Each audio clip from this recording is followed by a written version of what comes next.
Bom dia para os irmãos, um feliz sábado para todos. Nós vamos fazer um pequeno resumo da lição número 7.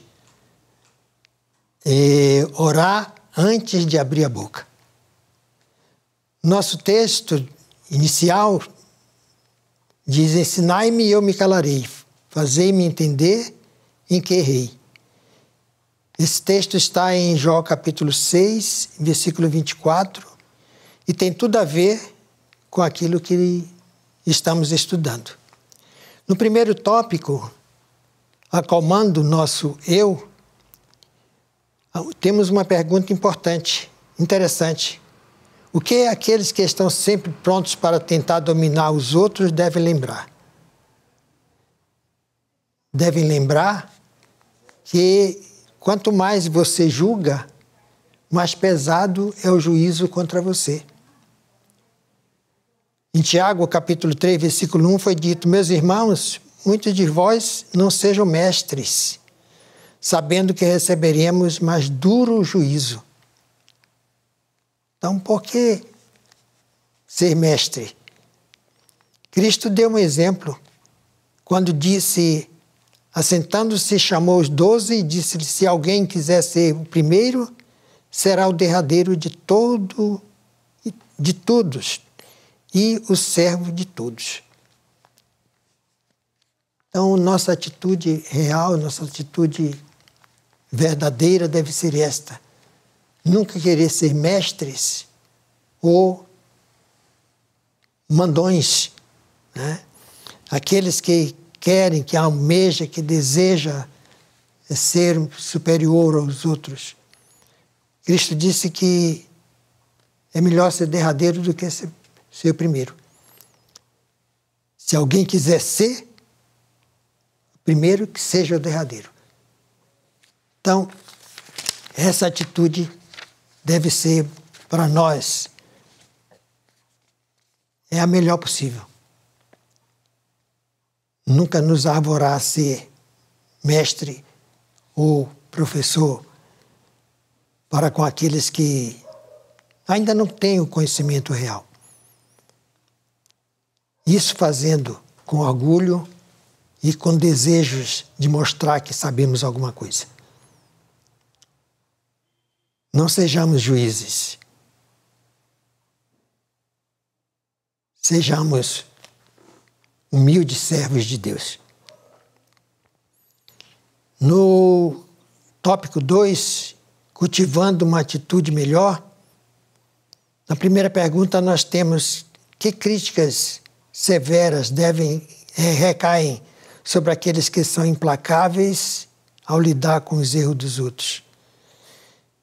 Defeito nosso, né? Às vezes queremos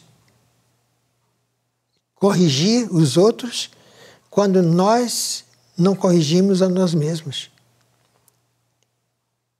Às vezes nós acusamos aos outros e nos recusamos a reconhecer as nossas próprias falhas. No livro de Eclesiastes 7:20 diz, na verdade, que não há homem justo sobre a terra que faça o bem e nunca peque. Mostra-nos aqui que todos nós somos pecadores. Qual o direito que nós temos de corrigir, de criticar, de envergonhar os outros, se nós estamos na mesma situação de pecado? No livro de Romanos diz que todos pecaram e destituídos estão da glória de Deus. Por que então eu deveria corrigir os outros? Na segunda pergunta diz: o que mostra que alguém atingiu um nível de perfeição moral? E qual é a única forma de alcançar isso? A única forma é não tropeçar. Todos nós tropeçamos, né? Diz lá em Tiago 3:2, porque todos tropeçamos em alguma coisa. Há muitas maneiras de de cairmos, de tropeçarmos. Mas se alguém não tropeça em palavra, o tal é perfeito e poderoso para também refrear todo o corpo. Então evite os tropeços. Evite falar dos outros, mal dos outros. Tá? E se você quer ser perfeito, a vereda do justo é como a luz da aurora. Ela vai brilhando mais e mais até ser dia perfeito. Está aí em Provérbios capítulo 4, versículo 18. Então, se você quer alcançar a perfeição, faça como a luz. Cresça. Pode crescer devagar, pode crescer aos poucos, mas tenha como objetivo atingir a perfeição, atingir o alvo. Na terça-feira, a origem está na raiz, que é o terceiro tópico, diz: trace a direção errada que tomamos quando nutrimos ressentimento. E explique a única maneira de evitar isso. Trace a direção errada que tomamos quando nutrimos ressentimento. Ressentimento é aquele sentimento que nós temos de aversão de nosso próprio irmão. Nós não queremos falar com ele, nós não queremos mais ter intimidade com ele, simplesmente nós nos afastamos dele. Essa é uma direção errada. E como podemos evitar isso? Diz o texto de Hebreus capítulo 12, versículo 15: tendo cuidado de que ninguém se prive da graça de Deus, e de que nenhuma raiz de amargura brotando vos perturbe, e por ela muitos se contaminem. Então, essa é a direção que podemos tomar. Não perturbar os outros. Não contaminar os outros. Não nos privarmos da graça de Deus. E nem tampouco deixarmos evidente essa raiz de amargura em nossos corações. Deus, Ele é nosso fiscal. Deus está de olho em todos nós. Deus vê, Deus ouve e Ele sente quando nós praticamos um erro desse tipo. A única maneira que nós temos para evitar isso,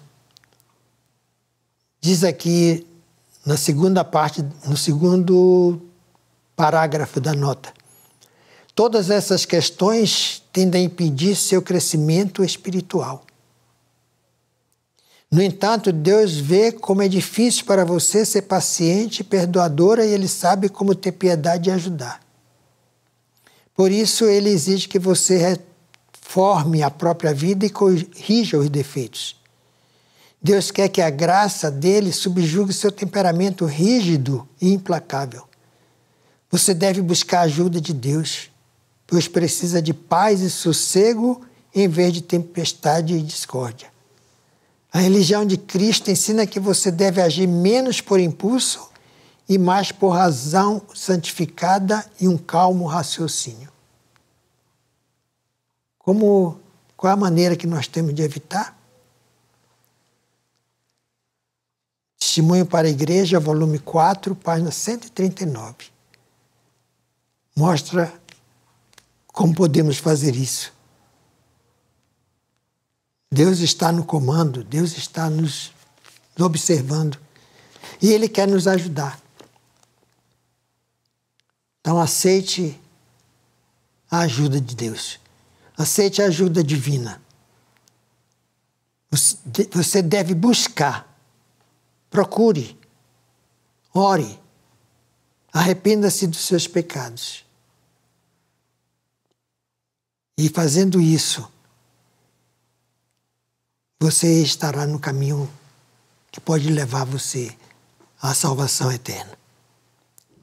Na letra B desse mesmo tópico diz o que devemos entender sobre as palavras que dizemos. Elas vão ter efeitos. Que devemos entender. Nossas palavras, elas têm efeito, ou para o bem ou para o mal. A língua é um fogo. É também um fogo, como mundo de iniquidade. A língua está posta entre os nossos membros e contamina todo o corpo e inflama o curso da natureza. E é inflamada pelo inferno.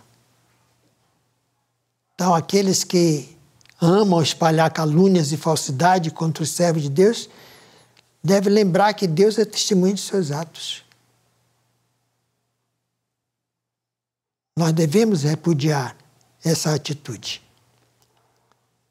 Diz aqui na nota que a mão que traçou as letras nas paredes do palácio de Belsazar também guarda os registros fiel de todos os atos de injustiça e opressão que se cometem contra o povo de Deus. Por que fazer isso, então?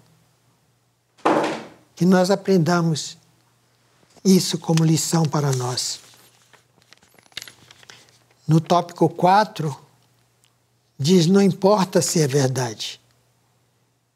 E a pergunta é, que fortes apelos condenam uma tendência perigosamente comum em nossos dias? O salmista responde, Senhor, quem habitará no seu tabernáculo? Quem morará no teu santo monte? Aquele que anda sinceramente e pratica a justiça e fala a verdade no seu coração. Aquele que não difama com a sua língua, nem faz mal ao seu próximo, nem aceita nenhum opróbrio contra o seu próximo. Não folga com a justiça, diz em Coríntios Paulo, mas folga com a verdade. Que fortes apelos condenam uma tendência perigosamente comum em nossos dias? Você não terá salvação. Porque só quem vai morar no santo monte de Deus são aqueles que praticam a justiça. Aqueles que falam a verdade no seu coração. O que nós devemos pedir é que Deus transforme nossos corações, nossas mentes, né? Que Ele nos dê um coração de carne, ao invés desse coração duro de pedra que nós temos. Tá? E que não venhamos a folgar com a injustiça, mas que folguemos com a verdade. Assim encontraremos a misericórdia divina. No tópico 5, aliás, ainda no tópico 4, letra B, diz dos 7 pecados que Provérbios cita como abominações para o Senhor, ao Senhor, quantos deles estão ligados às nossas palavras? Diretamente ligados estão a língua mentirosa, a testemunha falsa que profere mentiras e aqueles que semeiam contenda entre os irmãos. Isso Deus odeia, Deus rejeita e abomina. Todos os defeitos que nós temos são abomináveis diante de Deus. E vamos pedir a Ele para que Ele nos transforme, nos corrija e nos abençoe nesse sentido. Uma arma que fere ao 5º tópico. Como e por que devemos evitar o hábito tão comum de fofocar? Jó disse: ensinai-me e eu me calarei, e fazei-me entender em que errei. Peça a Deus para lhe ensinar o caminho. Jó pediu para que Deus o ensinasse. E ensinando, ele ficaria calado. Ele entenderia os seus erros. Esta é uma oração que nós devemos fazer. Devemos usar as mesmas palavras de Jó. Salomão também disse que o mexeriqueiro revela o segredo, mas o fiel de espírito mantém oculto. Nós podemos ser fiel no espírito, de espírito. E ainda Salomão diz em Provérbios 26, 20 e 22 que sem lenha o fogo se apagará, e não havendo intrigante cessará a contenda. Como o carvão é para a brasa e a lenha para o fogo, assim o homem contencioso para acender rixas. A palavra do intrigante são como doces bocados. Elas descem ao mais íntimo do ventre. Irmãos, internautas, aqueles que nos assistem, Deus tem um propósito para conosco.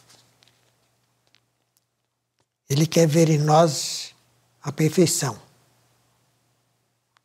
Sem perfeição não alcançaremos as mansões celestiais. E para você ser perfeito, não é difícil.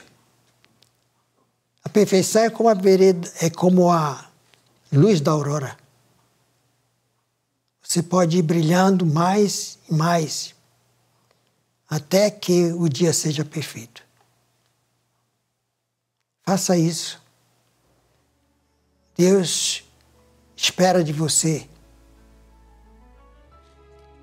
que se converta, deixe o pecado e deixe este mal de que tanto nós falamos aqui nesta lição e que alcance realmente a perfeição. Que Deus nos abençoe, lhe abençoe e nos proteja. Amém.